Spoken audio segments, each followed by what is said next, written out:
Okay, so today we're doing another Bootcamp 2025 rerun. This one's pretty special because, like you said, you guys don't come out and talk to us all that often. We're going to be discussing the EU AI Act decoded. And joining me today, I'm going to let you guys introduce yourselves, but is Nunuu and Thale. I'm going to avoid trying to butcher your last names. Nunuu, do you want to go first? You're in the studio. Yeah, my name is Nunuu, and I work as a legal advisor here at Boost. I've been at Boost for over 3 years, actually clocking in on my 4th this December. Nice. Over to you, Thale. Yeah, impressive. I unfortunately only have almost 6 months, but there's more to come, so I will catch up with you at some point, at least where you are now. But yeah, so my name is Thale Gjerdsbakk. I'm a legal counsel specialized in privacy and AI here in Boost. And before I started working here, I worked as a lawyer for almost 3 years in a Oslo-based law firm. Nice. So that's a tough experience. All right, and I'm on the slides today, but before we dive into today's presentation and session, we're going to save questions for the end. So we won't answer questions as we go along, but we will get to everything if we have time. If not, we'll have to answer afterwards. Yeah. Yeah, okay, so let's get started. Do you want me to, you'll have to just tell me when I have to change slide. Okay. Okay. Nice. So I also, on behalf of me and Nunuu, want to wish everyone welcome to the very first legal session in Boost community history. So for that reason, yeah, we are very excited to be here with you, and we hope also your day has been great so far. And as you can tell from the title of the session, our goal is to use the next 45 minutes to try to decode the AI Act with you. And by decode, we mean to break it down, make it like a bit more approachable, understandable, because to be honest, it's not the most straightforward piece of legislation out there, even for the EU. But that said, it's still an important one if you want to use AI as a European business. And whether you're working directly with AI, managing teams, or is a leader who wants your business to use AI, understanding the AI Act is crucial. So we're not going to cover every single article or technicality today, but we do want to give you a solid overview of what the AI Act actually says, and also very important, what it does not say anything about, so you know what you should pay attention to moving forward with using AI in your business. All right, Nunuu. You don't want to bore them with that, right, Thale? I know I was bored reading that. Yeah, definitely. It was some tough days reading through the AI Act. Yeah, so we've broken down the agenda today in 5 parts. Some might be more relevant than others, but understanding something is not relevant is also important. So in brief, the AI Act is made out of 400 pages. So that's why we ask that you keep your questions to the end so we can cover as much as possible in today's presentation. Do you want me to move next slide? Yes, please.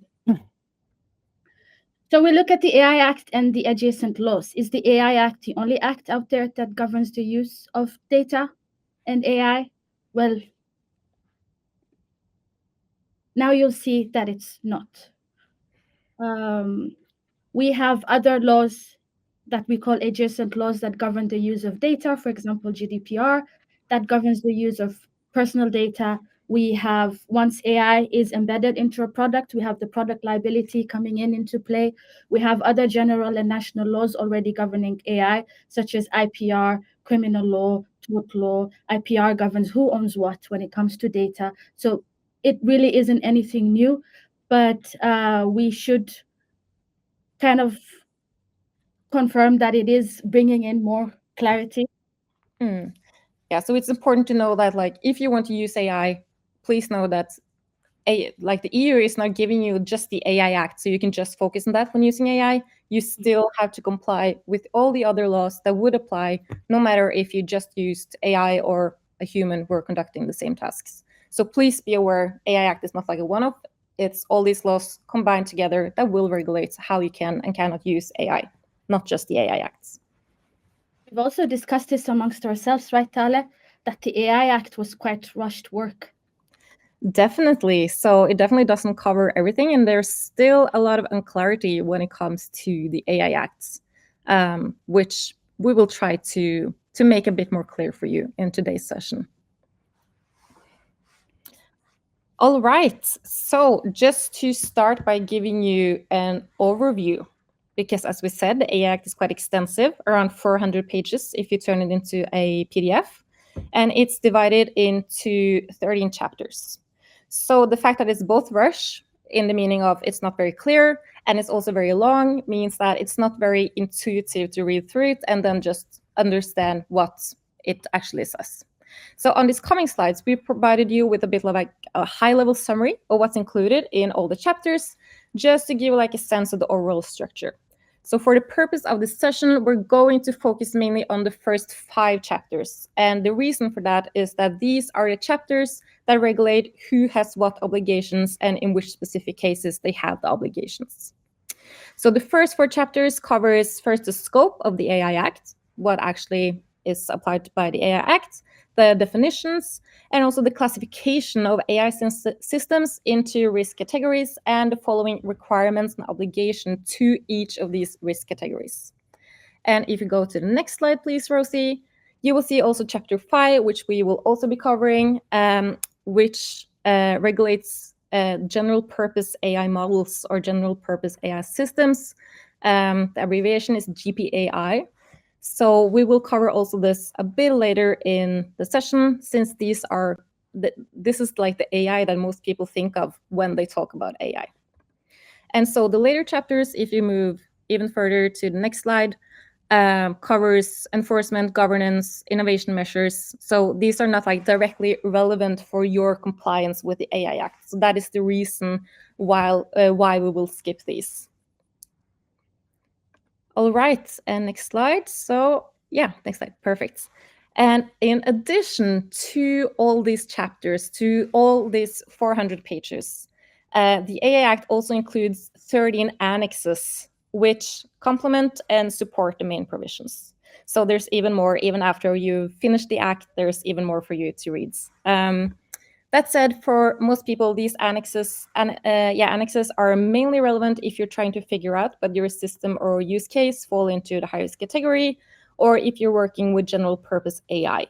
So the 2 annexes that we will mention a bit further today is Annex 1 and Annex 3, because they define the specific use cases that makes AI high risk. Okay, that was like a very broad overview of what the AI Act covers, but Nunuu, this AI Act is quite new. When will this like enter into force? When will companies have to start adhering to the AI Act and the regulations here? And some of it is already in place. Forbidden in AI has actually come into force earlier this year in February. And then we have 1 more year when the general application of the AI Act comes into force. And for the higher risk categories, they have 1 more year where it will start coming into play in August 2027. Okay, I think we actually have a timeline of that on the next slide. Yeah, perfect. Okay, so we see that some of this is already in force or already applicable. But Nunuu, this is the timeline for EU, right? But what about Norway, since Boost is a Norwegian company? Well, for those who attended Boost Camp, you heard it from the horse's mouth, where she committed that Norway will follow the timelines of the EU when it comes to the general application. But regardless, if you put the AI system within the EU, you are obliged to follow the EU regulation. Okay. But Thale, even if the EU AI Act is already out there, but there's still a lot of unclarities. How do you think the EU will clarify some of these terms? Yeah, so if you jump to the next slide, please, Rosie. Perfect. There is still more to come. As you said, this was quite rushed, so there are still things that needs to be lined out when it comes to the AI Act. So even if the Act itself is in force as is, there are several guidelines in the pipeline that are meant to bring clarity to the AI Act. And you can also jump to the next slide, please. Oh, no, sorry, go back.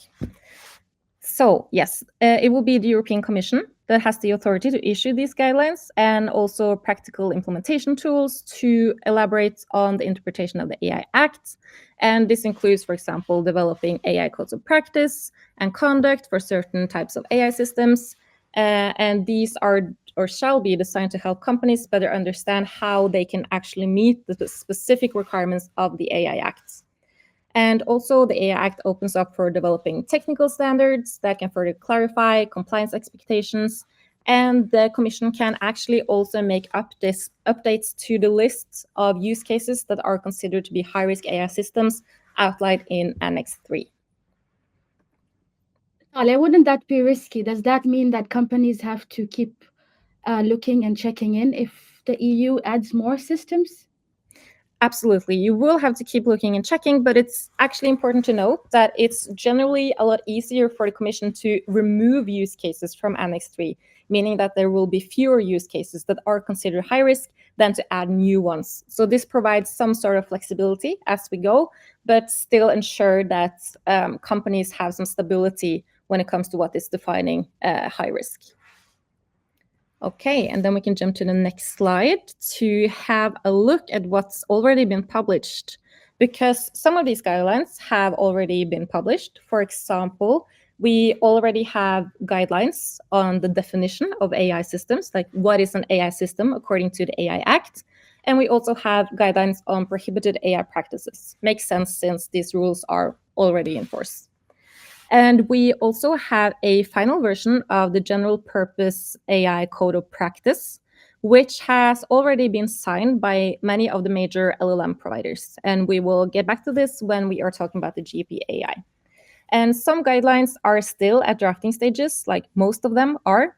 For example, the European Commission has just closed their public consultation regarding the upcoming guidelines on classifying high-risk AI systems and the related requirements and obligations. So that will be very interesting to see how the final draft will look like.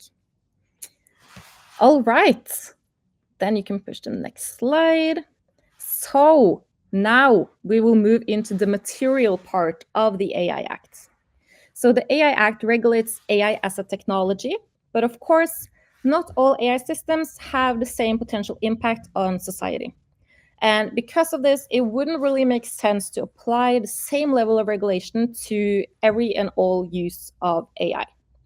And many of you have probably already heard that the AI Act takes what we call a risk-based approach, meaning that the level of regulation, it will depend on how much risk an AI system poses to people's life, health, fundamental rights, and freedoms. Next slide, please. So in contrast to regulations such as the GDPR, where the compliance requirements flow proportionately with the level of risk, the EU has taken a slightly different approach with the AI Act. So instead of like a continuous scale, the AI Act categorizes AI systems into 4 main risk levels based on their potential impact on fundamental rights and freedoms, and it sets proportionate requirements to each level of risk. And these 4 categories, they are forbidden AI, high-risk AI, limited risk AI, and finally what we call the minimal risk category. And in addition to these 4 risk categories, there's also separate regulation for the general purpose AI, as these AI models would not fall under any of the previous categories. So Nunuu, now I'm curious to hear forbidden AI. That doesn't really sound like something a company would meddle with, but what AI is actually forbidden under the AI Act? Go to the next one. Well, they shouldn't really be meddling with forbidden AI. The name itself is telling that you cannot use forbidden in AI. And the EU AI Act actually has specific use cases and descriptions of what is regarded as forbidden AI. Next one. Yes. So we actually owe a lot of these developments and use cases thanks to China, and it's their worst case use of AI that brought about the use cases that are defined under the EU AI Act. We have biometric identification specifically used in public spaces in real time. And Thale, you have a great example on this. Yes, so this prohibition is due to China's extensive surveillance systems, which uses facial recognition to track individuals' location in real time in all public spaces there is. I visited China myself this winter, and it was very apparent how massive their surveillance system is. There is at any time more than one camera pointing at you in the big cities. We're lucky they take care of us in that way then. Then we have also scraping facial data to build databases. Yes, I don't know if any of you remember Clearview AI, but they scraped the internet for all facial images, and now they brag about their database of over 20 billion photos. So this will be forbidden. Social scoring systems based on surveillance data. Again, inspired by the use of AI in China, which assigns scores to individuals based on their behavior, which then again affects their access to public and private services. So we don't want a social scoring world in the EU. So using AI systems to predict the likelihood of somebody engaging in criminal behavior. And this is actually not based on a case from China, but a case from the US, where the risk assessment tool Compass have been criticized for racial biases in judicial sentencing.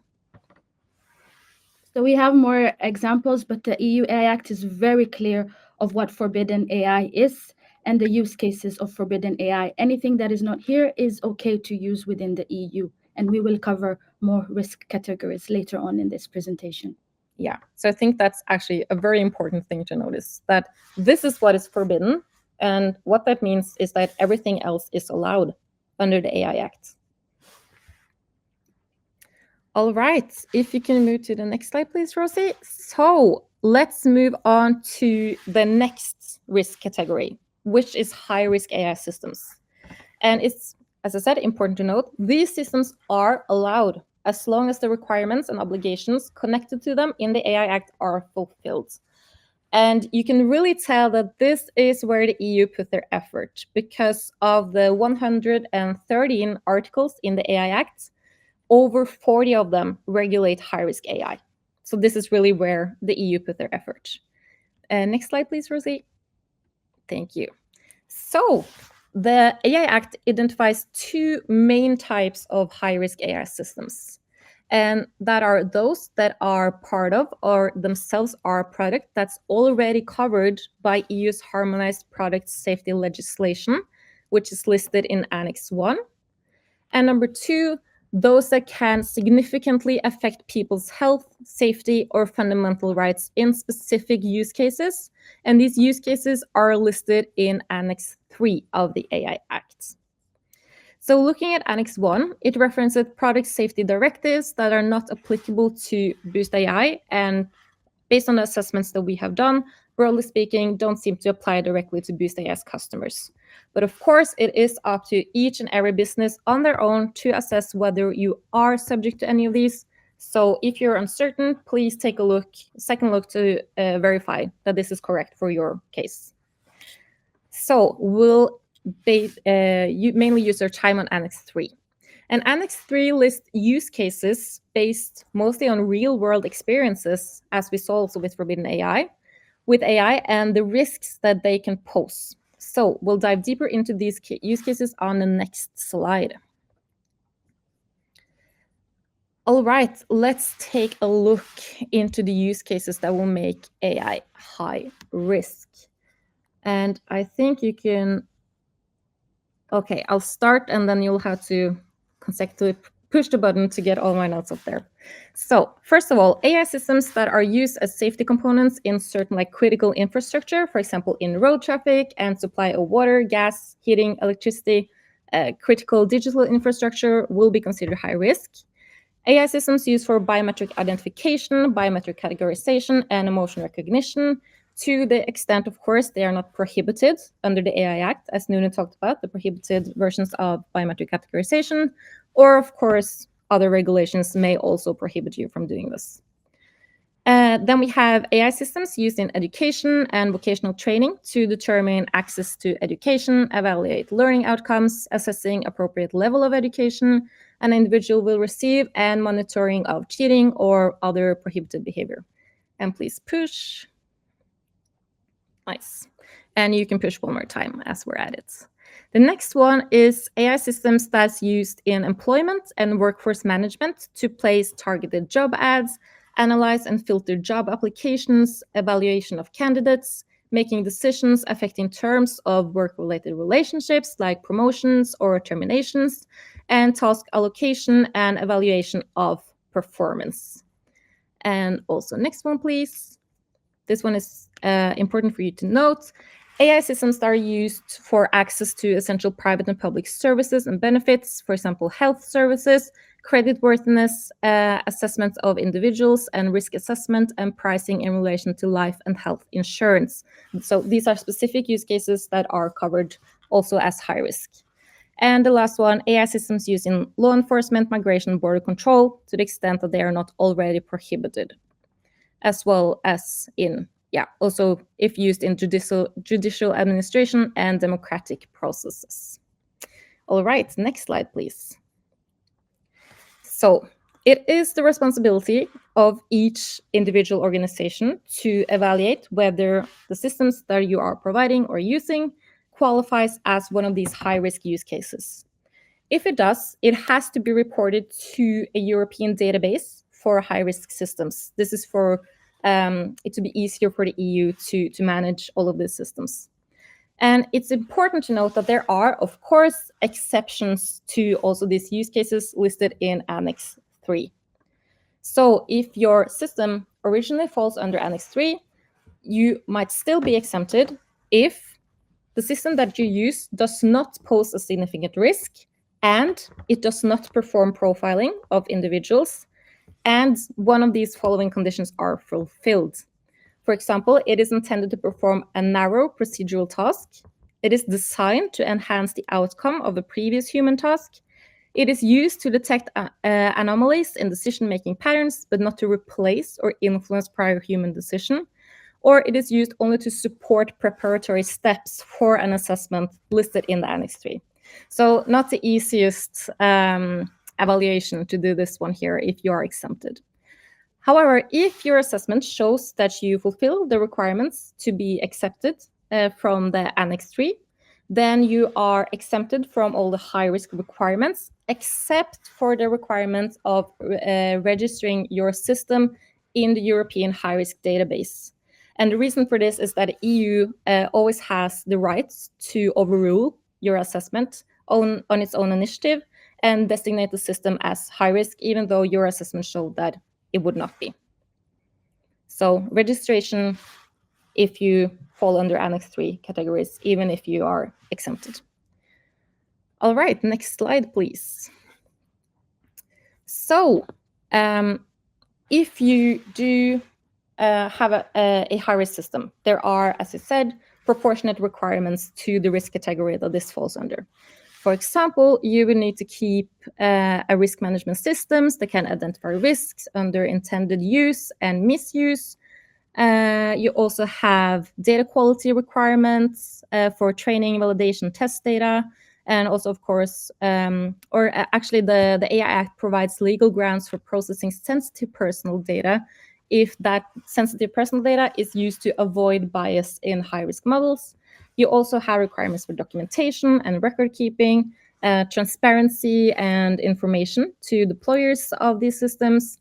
There's requirements for human oversight of these AI systems, and also, of course, for accuracy, robustness, and cyber security.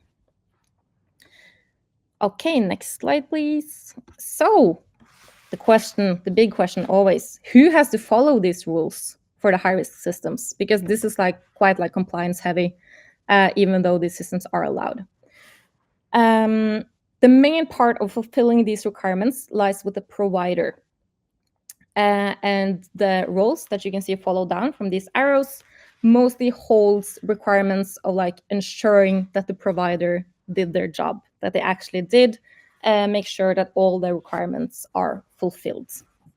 But I think what is very important to notice here is that being a provider is broader in the AI Act than you would normally think when you say the word provider. So please note that you will become a provider of high-risk AI if you place your own brand or trademark on an AI system that is already high risk, or if you modify the system or its intended purpose or approved use. So meaning like a system that was not intended to be used in a way that will make it high risk according to the use cases that we just went through. If you modify it in a way that means it will now by you be used as high risk system, then you will become the provider of that system. Thale, does this mean if the customer modifies our solution and uses it in a way that falls under high risk, does that customer now become a provider? Yes. So the Boost AI platform is not intended to be used as a high-risk system according to Annex 3. So in that case, the customer actually would become the provider of a high-risk system and consequently also be responsible for ensuring that all the high-risk requirements are met. Okay, but if they don't do that, then our customers don't have to worry about any of the high-risk requirements since, as I said, our system is not intended to be used as a high-risk AI system, then these rules will not apply. However, there is one more rule with corresponding requirements that I want to mention before we jump into the next risk category. So if you can skip the next slide. All right, so what about the users of the AI high-risk systems? I think the first one is the most interesting one. As a deployer, you actually have to follow the instructions for use. Now, I know that most people don't really read any instructions. For example, if you buy something new for your home or you go get a medicine from the pharmacy, would you read the instructions for that? Most people don't, but here is actually a requirement that you have to read the instructions for use and also, of course, to follow them. Unless it's for IKEA furniture, I know I won't read it. No, just take your chances.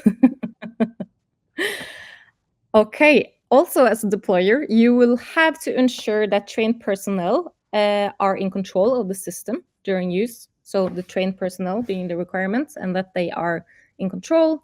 You also have to ensure that input data is relevant and representative for the purpose of your system, where this is under the deployer's control. Of course, if it's under the provider's control, then it's hard for you to do it.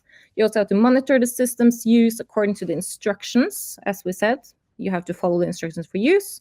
And you also have to report on any deviations. You have to store automatically generated logs from the system for at least 6 months.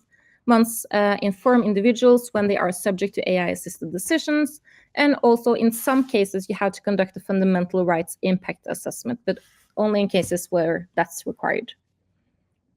So, Nunuu, I think based on this, it's quite evident that the Boost AI platform is not high risk. So which risk category would you say that it is? Yes, definitely. If it's used in its intended manner, emphasize on that in its intended manner, then the Boost solution does not fall under the high risk category, but rather falls under the category called limited risk. If we go to the next slide, and the next slide again. So in this, again, the EU AI Act defines the use cases for limited risk and the requirements corresponding to each use case.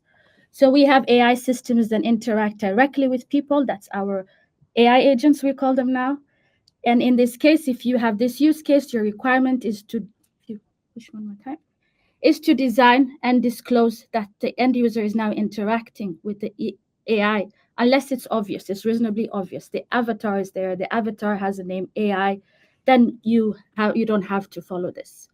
AI systems capable of generating synthetic audio, videos, images, or text. In this case, you have to ensure that content is machine readable, labeled, following best practices, and eventually relevant standards.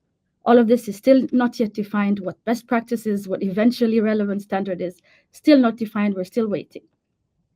And then deepfakes. We've seen some deepfakes from Donald Trump and his use of Taylor Swift. And in this case, he must have disclosed that these were deepfakes if used in the EU. Mm. It's a good thing he's not an EU citizen or an EU. He would struggle. All right. So, but that is is that it for the Boost AI platform? Just disclosing that it's a bot and not a human? Yes. I think that's yeah. Oh, really? Yeah. Nice. Yeah, for that specific risk category. Yeah. We have one more general rule that applies to all, but yeah, in essence, that's the only obligation you have. Well, so they don't have to come and do all our courses in the academy then? We'll come to that. Okay. So that sounds easy enough. But what about the AI systems that are not forbidden, not high risk, or limited risk? What rules do apply to them? They fall, if you go to the, again. And the next one? They fall under what we call the minimal risk, which will follow they're not as highly regulated as the other risk categories, but they have the obligation that all risk categories has. If we go to the next, which is AI literacy. This is where you come. So every risk category, regardless of the category, every user and role, regardless of the role, has to comply with AI literacy obligations. And this means that you need to give sufficient level of information so people understand how to use your AI system. And at Boost, I think that's where we're super proud of. We've done this before the AI Act came into shape. We've had a wonderful team from your enablement team now, equipping our users with enough information on how to use our system, and you're doing a wonderful job. Yeah, we have a huge academy. If you're not taking courses, go take them. Yeah, we'll get into that. Okay, cool. Yeah, we have our Boost Trust Center. This is our new baby. This is quite new.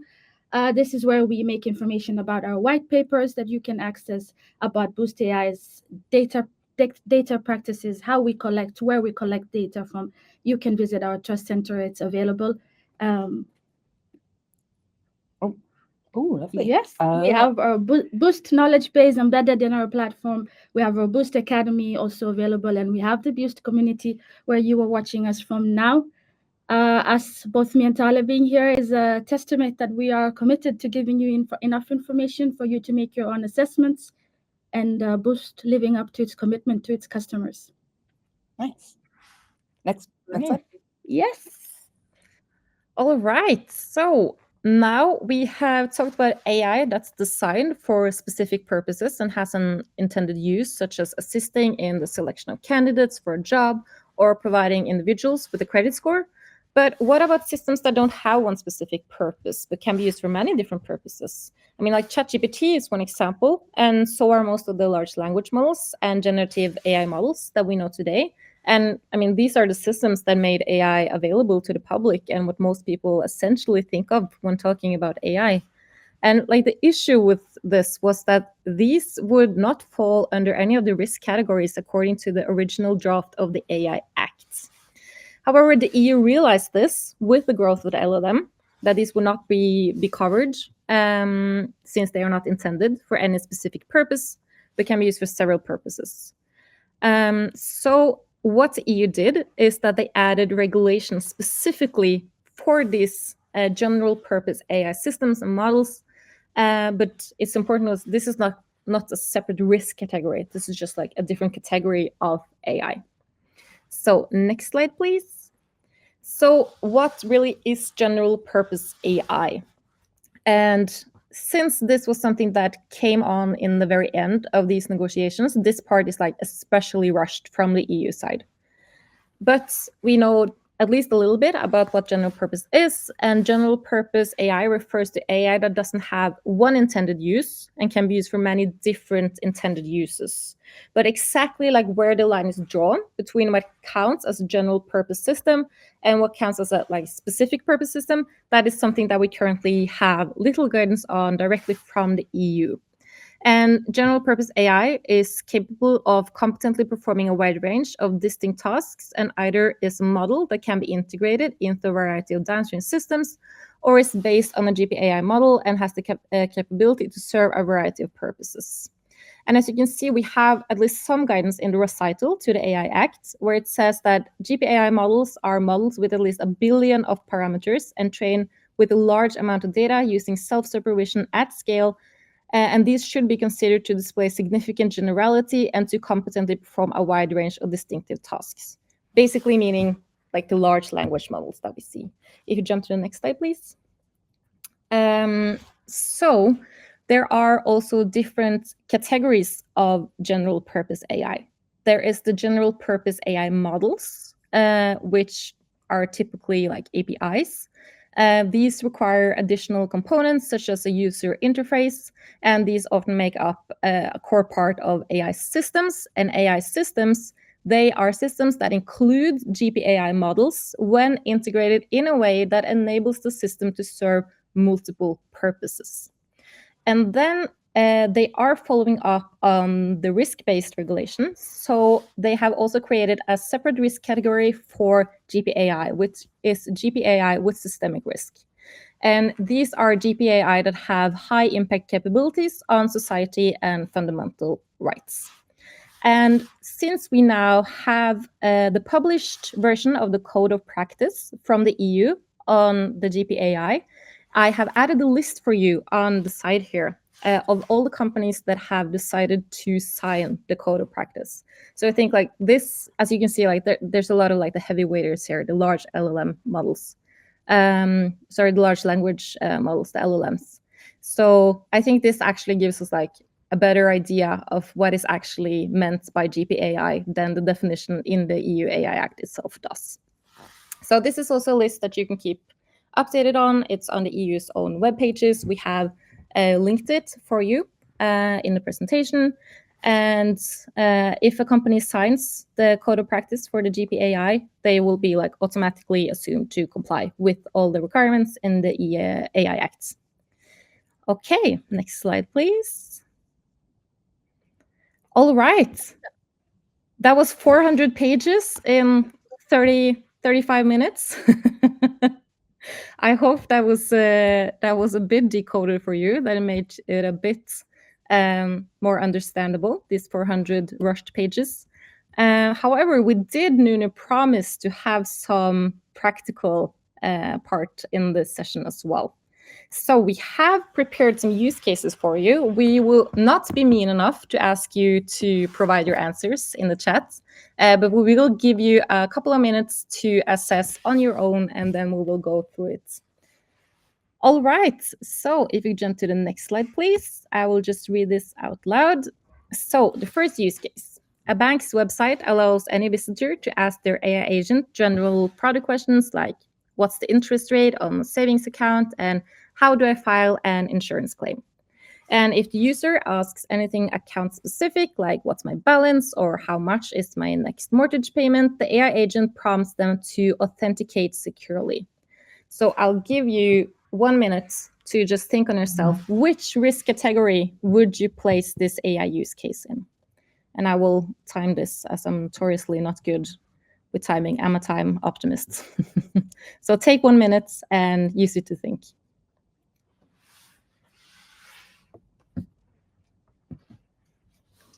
You already told us the answer to this. Like, has it already been like disclosed? Yeah, we will. Okay, no. Yeah. Take a moment to think. I'm thinking. I've come up with my answer. Oh, you're a quick one. So you paid attention, Rosie. That's good to know.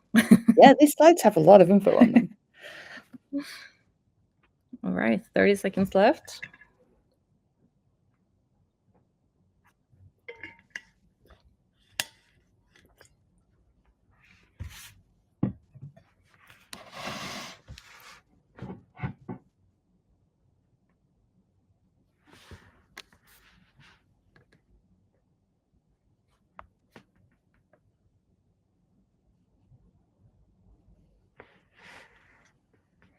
Okay, we have a suggestion in the chat, I can see.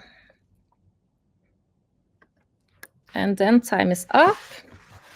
Okay, Rosie, could you, I just saw it briefly that we had something in the chat. Could you please?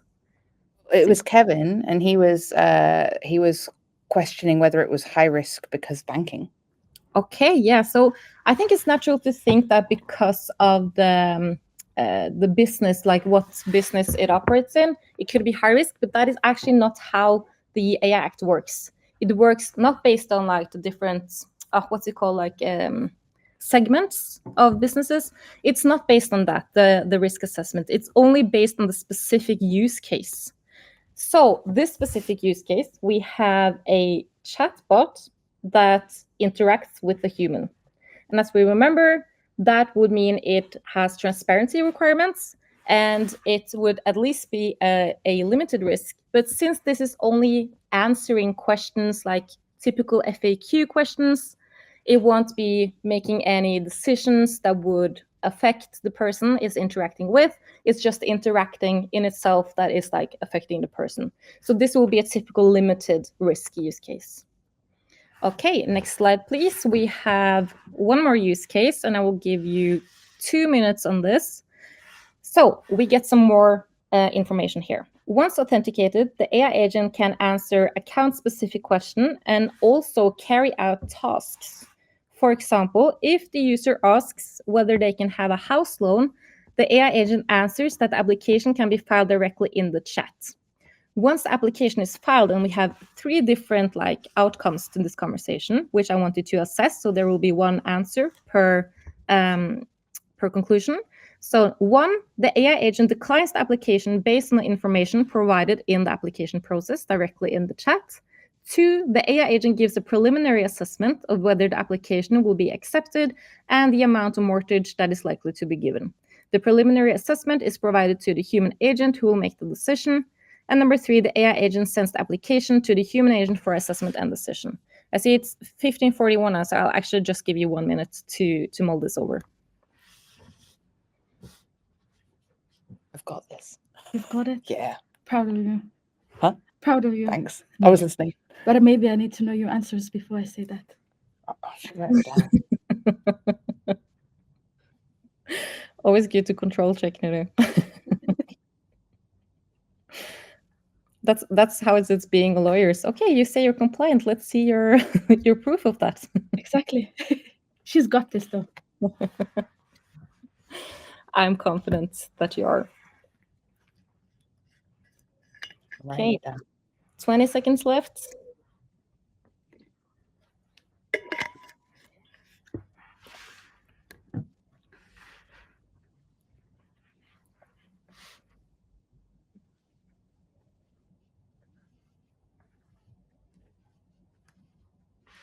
There you go.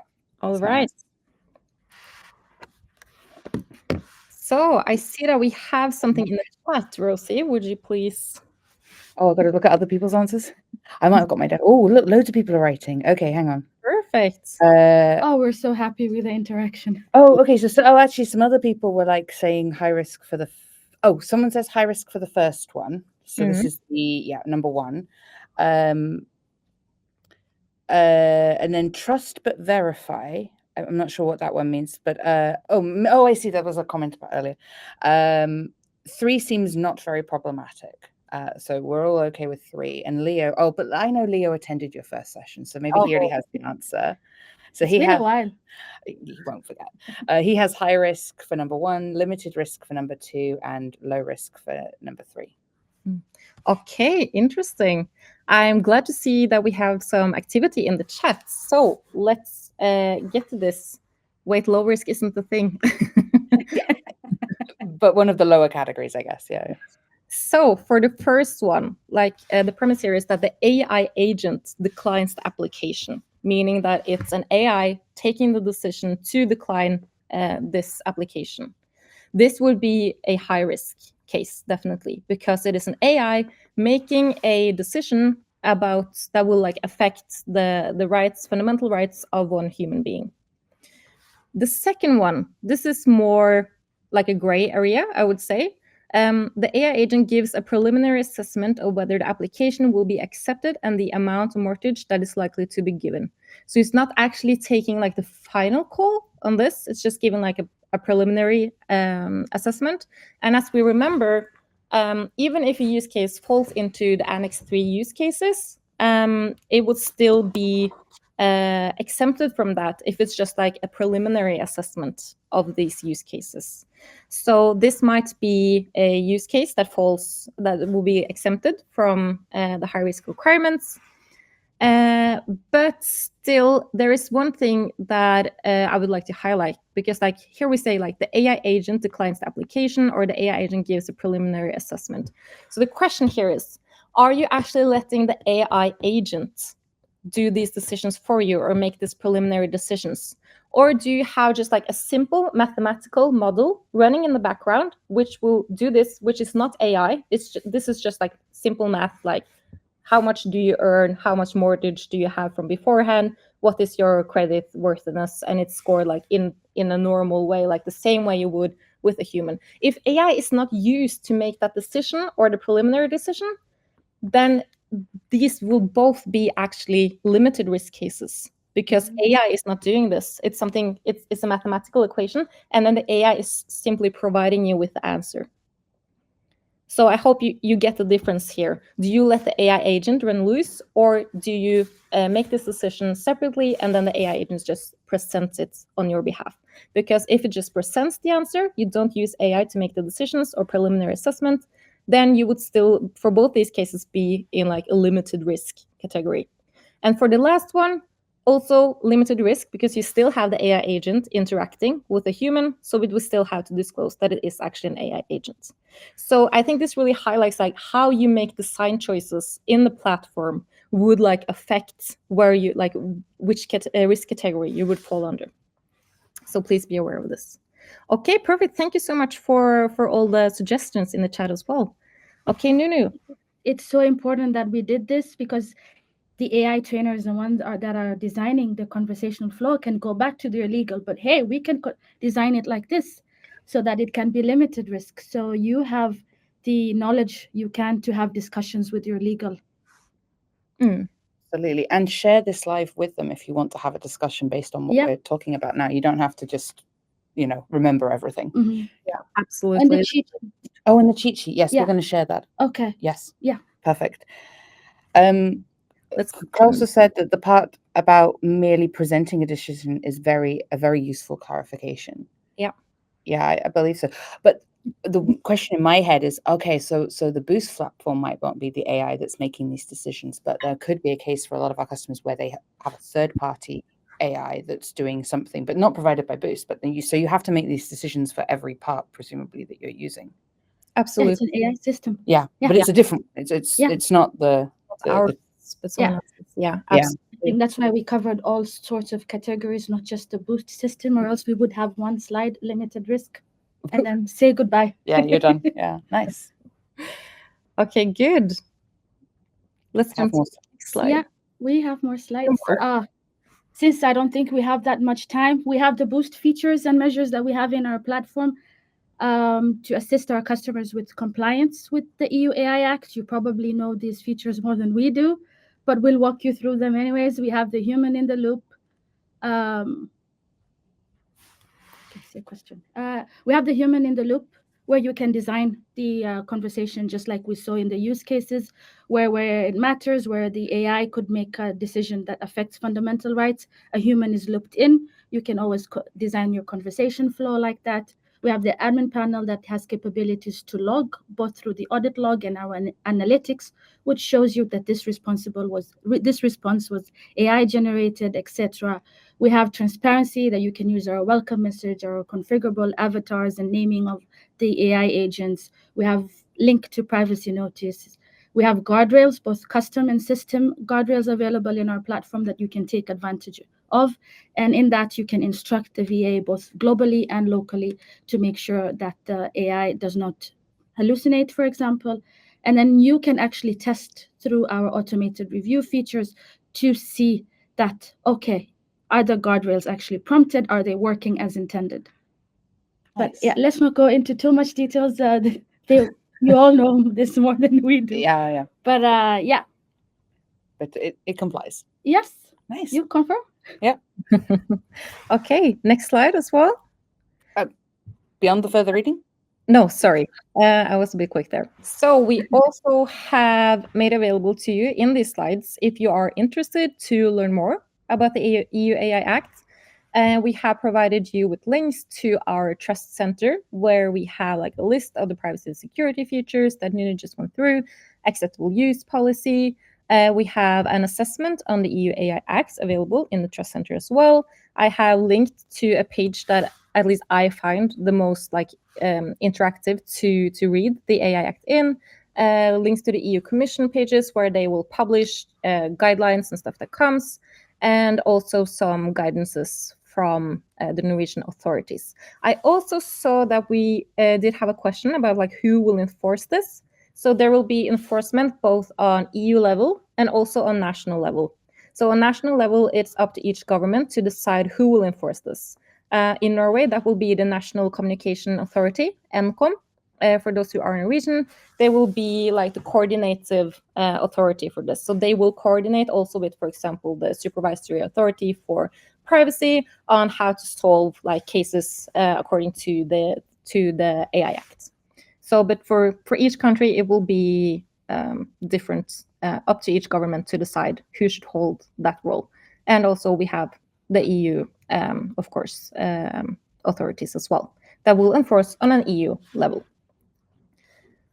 All right. Do we have more slides now? I hope not. Disclaimer. Ooh, yeah, it wouldn't be a legal presentation without a disclaimer. No, I always walk around with one in my pocket in case I have to give some legal advice. Okay, we can also move to the next slide. Okay. Yeah, so we won't have time to take it in the chat now. See, we're already 5 minutes over time, but our emails are listed in the next slide. And of course, you will all have the community where you can reach out or to your contact person in Boost. As we said, we're happy to share the slides with you if you want them, since we have some links there as well. So please reach out to us or your contact person. We will always be very happy to assist you with your questions regarding the AI Act. I hope the key takeaway today has been AI is okay to use. It's not as scary as it sounds out there. Yeah, definitely. I mean, we all get to keep our jobs. We don't have to stop what we're doing right now.